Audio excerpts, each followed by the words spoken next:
All right, everybody's going to testify in this case. Raise your right hand and be placed under oath. Do solemnly swear or affirm.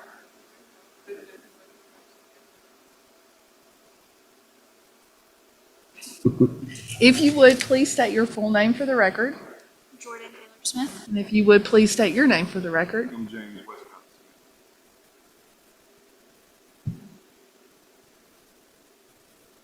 Okay, Judge, she wants me to tell you her name. Her name right now is Eleanor Danielle Winfrey. We're going to be changing that today, aren't we? All right. Judge, we effectuated a termination by way of a waiver of interest in this case for the bio. And so based on that fact, we filed a petition for adoption. Jordan Taylor Smith and Mr. James Westcott Smith came to my office in order to get these things accomplished. Is that correct? Yes. And everything you've put in your petition is true and correct to the best of your knowledge. Is that correct? Yes, ma'am. Okay. And Mr. Smith, you understand that adopting this child today, that you will be responsible financially for her into the future, and you agree to that. Okay, and you understand, and I'm going to steal this from Judge Wolfe. He usually says when she comes home late at night, when she's 16 years old, you're going to have to deal with that. Are you prepared to deal with that? I'm not sure you can ever be prepared to deal with it, but And you understand that she'll have all rights of inheritance from you, and you're wanting to do the adoption today. And both of you understand that if anything were to happen to your marriage, in the unlikely event that anything were to happen to marriage, that one or both of you could be responsible for child support for this child. And you agree that you would like Mr. Smith to adopt Eleanor, is that Yes, correct? ma'am. And she doesn't go by Eleanor. What do you go by? She goes by Ellie, that's right. And are we asking today for your name to be changed, Miss Ellie? Just your last name, right? To Smith? And is that what you want? Judge, I'd ask for you to approve the adoption. all right, both Mr. Smith and Ms. Smith, you understand that this is going to change the nature of Mr. Smith's relationship with Ellie. And up till now, he's basically a stepfather, but after today, she will be your daughter, the same as Ms. Duke has pointed out. She'll be the same as if she was your biological child. And that means that you will be saddled with all of the responsibilities for this child until the day you die. It doesn't end when she turns 18. When she turns 18, she will still be your child, and you'll still be having to help her out and do whatever is necessary to help her. All right, and you understand everything you're assuming, all the rights and duties and obligations. Ms. Smith, you're the biological parent. Do you agree that this is in your daughter's best interest? I've reviewed the file, and there is a waiver of interest in there, and so based upon that, I don't see there's any need for any additional testimony. Ellie, if I'm going to change your name, I can change it to anything you want me to. Do you want me to change it to Taylor Swift or anything else like that? You sure? You have a beautiful dress on. Really started thinking about that. I have grandchildren who wear those kind of dresses when they're playing Frozen characters. That's the way. All right, well, I'm happy to grant your adoption, and I'll sign off on the final decree. So Thank you, Judge. May we allow for a picture today also? you may.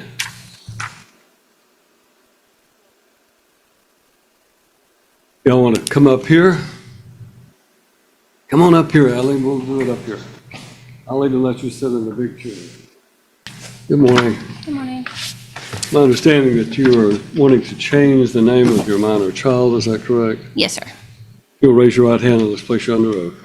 I swear or affirm. Yes. You are Brooklyn Guthrie, is that correct? Yes, sir. And you were wanting to change your child's name of Ryder Gavin Guthrie and change it to Denny, last name to Denny, is that correct? Yes, sir. And why are you wanting to change his last name? Because I'm eventually going to go back to my maiden name. Denny is my maiden name. Okay. And he, Are you wanting to change his name to avoid any sort of court order visitation or No. any kind of debts that might be incurred? Or are you trying to change his name to avoid any kind of criminal prosecution? no, sir. All right. Have you prepared an order to grant that request? I'm You sorry. have to prepare an order that grants the name change request, and that was what I was asking. you have filed a petition, but you also have to prepare an order. So an order is the document that I sign that actually makes the name change. And do y'all have forms like that? You'll have to go online. You had somewhere that you have downloaded this petition. Okay. You can download an order. You don't have to come back into the courtroom, but you can go to the clerk's office and download it or sign it and file it with the clerk, and then I'll sign it at the appropriate time. Perfect. Okay. All right? Thank you so much. Okay, thank you. Morning, Your Honor. Aaron Winters of Martin Heller, Potemkin Shepherd, Nashville Bar. There are two motions regarding this estate, a motion to withdraw and a motion for fees. Counsel hasn't been able to get in contact with the client for 10 months. Anyone here in objection to the motion for attorney's fees to be paid out of the estate? All right, no opposition. Your motion to withdraw is granted, and your motion for attorney's fees as well. Thank you, Your Honor. Have a good morning. You'll submit an order, is that correct? Yes.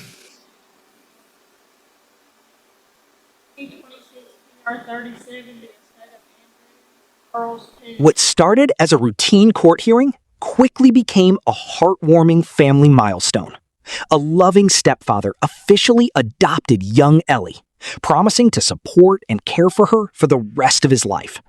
The judge explained the lifelong responsibilities of parenthood, while sharing a few lighthearted jokes that brought smiles to the courtroom.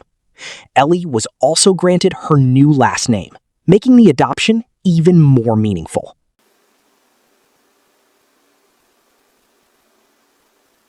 Morning, Judge. Good morning. All right, this is my motion to authorize one of the co-executors to open up the estate and bank account. This is Mr. Benjamin Kuhn, one of the two co-executors. He lives here locally. The other co-executor lives in the state of Florida, and it's just really not practical for him to come up to Tennessee to sign to open up the estate bank accounts. We just are asking for the court order to authorize him unilaterally to do that. I think that's an appropriate way to handle it. So since there's no opposition from the co-executor, we'll grant your request. Thank you, Judge.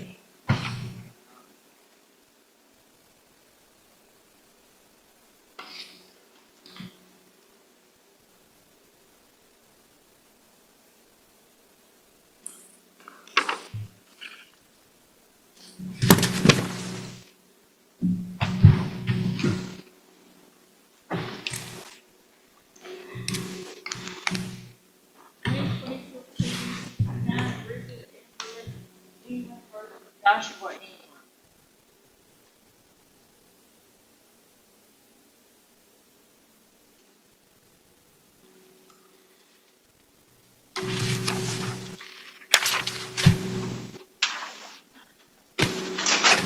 All right, good morning. Let me explain one thing to you.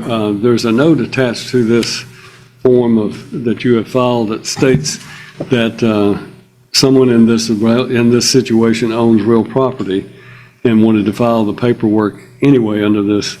And so the question is, do either of you own an interest in real property?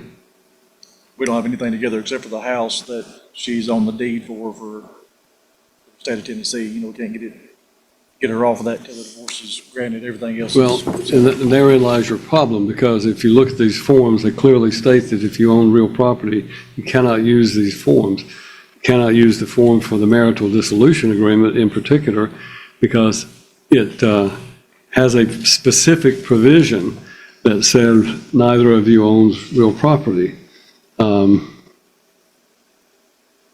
It says basically that does either spouse own real property?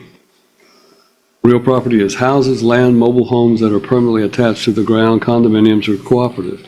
You've checked no, but you just told me that you do own some interest in real property. And that is basically submitting a false marital dissolution agreement to the court. Now, where that, what happens in that situation, I understand you're trying to minimize the expense to yourself and so forth, but when you have that situation, let's say that you get your divorce and I approve this, and then she says, no, I'm not signing anything I want my half of the house. And then you say, well, I know it was supposed to be mine. There's nothing in your final decree that mentions the real property. In fact, you have asserted to the court under oath that there is no real property. So you're basically out of luck in that situation. That's why it is said that if you have real property, you cannot use these forms because it requires a more detailed explanation of how the real property is going to be dealt with. For example, a marital dissolution agreement that could be drafted either by you or by a lawyer would state that you're being awarded the real property that was owned by you in your name, and she's waiving any interest in it, and she will execute a quitclaim deed, none of which is in this document. Does that make sense to you? Yes, sir. And I asked when we came up here to file the papers, anything I needed to do, and I didn't get any assistance from this office. Well, it's not their job to give legal advice. That's the problem. The clerk's office is prohibited from giving legal advice to people who come in, and that happens all the time, that people ask questions of them. They can't answer those questions. If they had given you some advice and it turned out to be the wrong advice, then who's going to be responsible for that? A lawyer is responsible for his malpractice, his or her malpractice, if they violate, the standards. But the clerk's office are not lawyers. They don't have the job of giving out legal advice. In fact, they are told not to do so. So they couldn't answer that question when you ask them, what else could you do? They did put a note on here that you do own real property, but you want to go ahead and file these paperwork anyway. The only thing I'm telling you is that you need to at least get some sort of legal advice. I'm not dismissing your complaint. I'm leaving the case pending, but advising you that you're going to have to get a more detailed marital dissolution agreement drawn that provides for a real property and how it's going to be dealt with. You understand that? Okay. So what I would suggest to you do, there may be a form online that you can go back to that deals with the real property. Otherwise, you may want to consult an attorney at least on that one issue and get a marital dissolution agreement drawn up. In the long run, the money that you would pay to get that done by a professional would benefit you as opposed to the description that I've given you where down the road, there's all kinds of issues that could arise because you have filed with the court a document indicating there is no real property. All right. Then I'm just going to pass this case on the docket and let you all try to sort that through, okay? Thank you.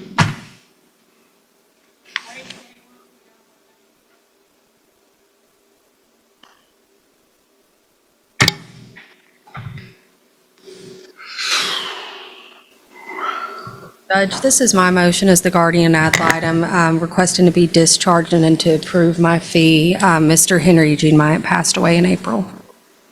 Anybody have any opposition to allow her to withdraw or the payment of her fees? A routine divorce case hit a roadblock when the judge discovered the couple owned a house despite claiming they had no property. He warned that approving the paperwork could create major legal problems later. The case was paused until a proper agreement about the home could be prepared.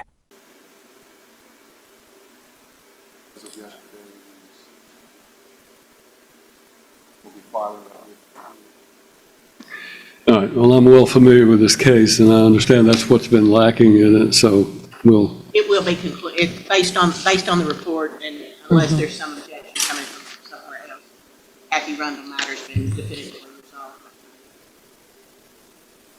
all right. So again, having the fees and dispersing. So this is the case where the lady was told that she was a biological heir of, And his name is on the birth certificate. and his name's on the birth certificate, and we went through this torturous route to try to get DNA testing, and now the DNA testing has resolved that she is not an heir to the estate. All right. All right. Well, I think there's no dispute about that. Then we'll go ahead and make, is there any objection to marking this file No, today? Your Honor, No. I think probably going on and doing that at this point, so that it's of record before All right. Ms. Franklin actually withdraws, so that there's not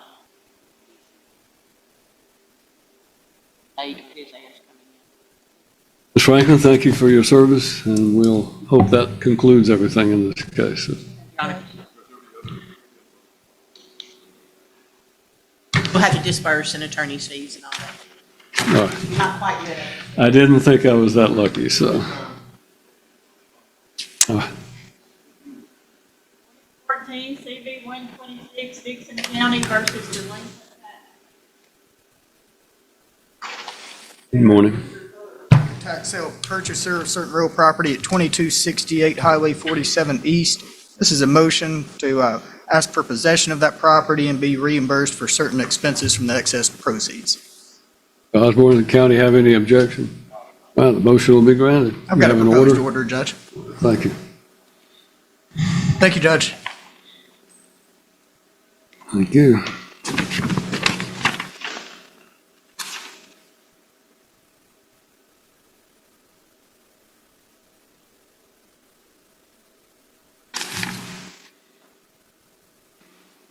$325 PR 196, the estate of Francis Helen Hanson.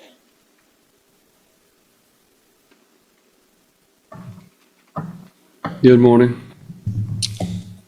Your Honor, that's our exception to the claim filed by Citibank NA, not heard from anybody. What does NA mean?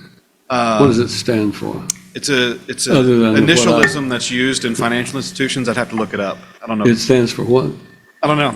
It's an initialism that they use. I know it's initial, and I've seen it on multiple times. Anybody here know all of those combined legal minds that we have here? Anybody know what the initial NA stands for? I've always thought it just meant not applicable, but you know. Well, yeah, it'd be interesting to put that with a bank name. Mr. Regan would, I'm sure, know it, but it would take him 30 minutes to explain it, so. There it is, National All right. Association. Do what? National Association, Mr. National Osborne. Association, Citibank National Association. Anyone here from Citibank National Association to prosecute their claim? No one here, your exception is granted. Thank you, Judge. And we've all learned a lesson in the law. It's never too old, Mr. Bates, to learn a few new things, so. Your Honor, I have an order if I can pass it up.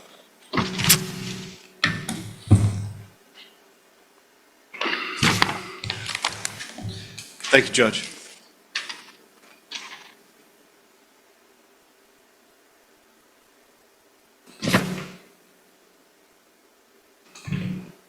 $325 PR 161, the estate of Helen Hope Clark.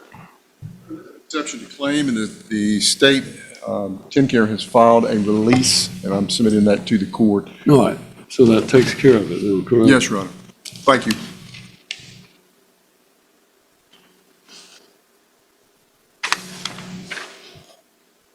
Just need to mark that.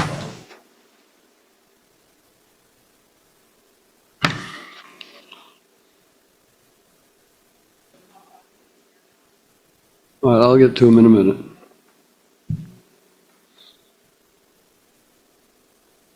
We're at John Capps versus One Care Dental Solutions LLC. Your Honor, these are just two real basic housekeeping motions that I filed. Your Honor will recall this matter was filed before the court back in July of 2019. And the special master, it was referred to as special master. The special master issued his report in 2023. After that, I filed a motion. There were no exceptions to the claim filed or to the findings and recommendations of the special master. I filed a motion to accept the ruling of the master. Your Honor went through, made a determination that the special master's findings and conclusions of law were correct, and an order was entered. Mr. Bates became involved in the case at that point in time and appealed the matter. The case was referred to the Court of Appeals. They kept it, they rendered their ruling, affirming what Your Honor did, and entered an order stating that you made a determination of and accepted the findings of the master and simply did not rubber stamp it. A surprising inheritance case finally came to an end after DNA testing proved that a woman who believed she was a biological heir was not actually related to the deceased. The judge approved the guardian's withdrawal, settled legal fees, and closed the matter. Meanwhile, another estate claim was dismissed when no one appeared to defend it, bringing several long-running court disputes to a close. So what has happened in the meantime, Your Honor? I had filed previously, the court had entered an order for each party to tender payment into the clerk's office for payment of the special master's fees. Mr. Bullion, who was appointed as the special master, took an exorbitant amount of time in filing his report, and as a result of that, he waived any fee that he sought. So I had filed a motion to have the court to disperse those fees after the order was entered in favor of Mr. Capps. Your Honor ordered that his portion of the fee to be dispersed back to him, but retained Mrs. McGilton's portion of the fee. So we're here asking, just as a judgment, to take that fee and to be applied to pay that out from the special masters, since he waived his fee, to pay that out to be applied to the judgment that is now final. And we're asking that. And then secondarily, Your Honor, the motion is to approve attorney's fees. At the time that the matter was up on appeal, Your Honor had ordered attorney's fees. I had filed a motion at the time to approve attorney's fees. And we had that argument, and Your Honor found and entered the order that according to a section that Tennessee Code annotated that authorized attorney's fees in the partnership issues that we were talking about, that you ordered attorney's fees. I filed an affidavit. The attorney who had represented Mr. Capps at the time is now on the bench in Clarksville, so he had provided the attorney's fees affidavit, and that's been filed with the court. And we just need an order approving those attorney's fees. The Court of Appeals had a footnote in its ruling because Mrs. McGilton had said that she did not think he was entitled to the attorney's fees, but they said Mrs. McGilton asserts that, quote, if appellant prevails on the issues on appeal, the court's ruling regarding attorney's fees will be moot. The issue of attorney's fees is not separately raised, but we have in the event concluded that Mrs. McGilton is not entitled to the relief for the underlying judgment. So we simply need an order approving those after the affidavit was filed approving the attorney's fees. Mr. Bates, you were kind of, the way I would suggest that what happened in your situation is that it's a drowning man who climbed aboard the Titanic right at the end. So I understand that you got in late and things had already pretty much been resolved, but you have anything you want to say about this? No, Your Honor, the court has discretion to enter the order. I think it's pretty clear this is both of these motions must be granted, so I will grant your motion. So. And Mr. Bates was just hoping that you didn't refer to the ruling where he said you simply rubber stamped the special master and did not make an independent I've looked finding. up here, since I read your argument, I looked up here to see where the rubber stamp was that I supposedly used, but I don't find it anywhere. Word of my day is remunerate, and I failed to remunerate today after my previous arguments in the brief that were rejected. I And understand. rejected quite eloquently by the Court of Appeals, I might say. Nice to see the court. You're welcome. 2024 CB 199, Adam Smith versus Charity Smith. Put on the second call. Thank you, Your Honor. 2025 CB 119, Edlet versus Morgan Moorhead. There's a motion to compel discovery. Is that a moot issue? All right. Let me see what else I have there. 2026 CB Jill Smith versus Walter Smith.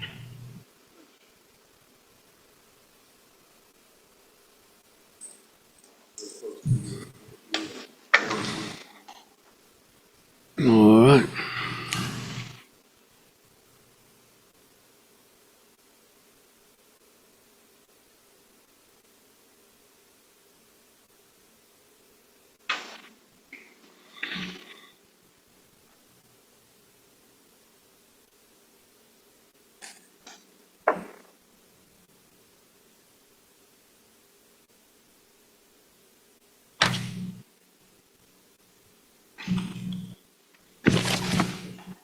Next on the docket, it had been removed, but those folks had entered.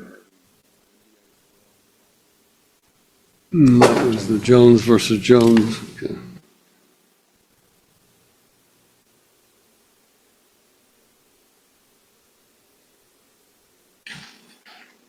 Mr. Vandervoort, I'm going to have to give you the gold star today. You've taken care of quite a few cases. So.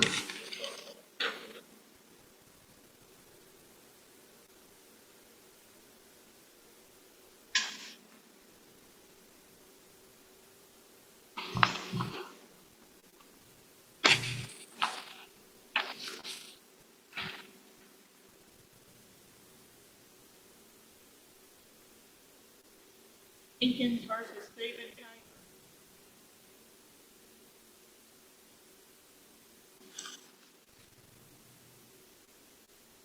If we could maybe pass that and let me speak to Mr. Taylor to see if we can resolve Right. those, or, I'll take a recess in a minute before we start your contested case and give you an opportunity to resolve anything you can. yes, Your Honor. All right. 2023 CD 103. A years-long legal battle finally reached its conclusion as the judge approved attorney fees and ordered funds to be applied toward a final judgment. In a humorous moment, the judge joked that one attorney had joined the case too late to change the outcome, comparing it to boarding the Titanic at the end. After the appeals court upheld the original ruling, the judge quickly granted the motions and moved the case toward its final resolution.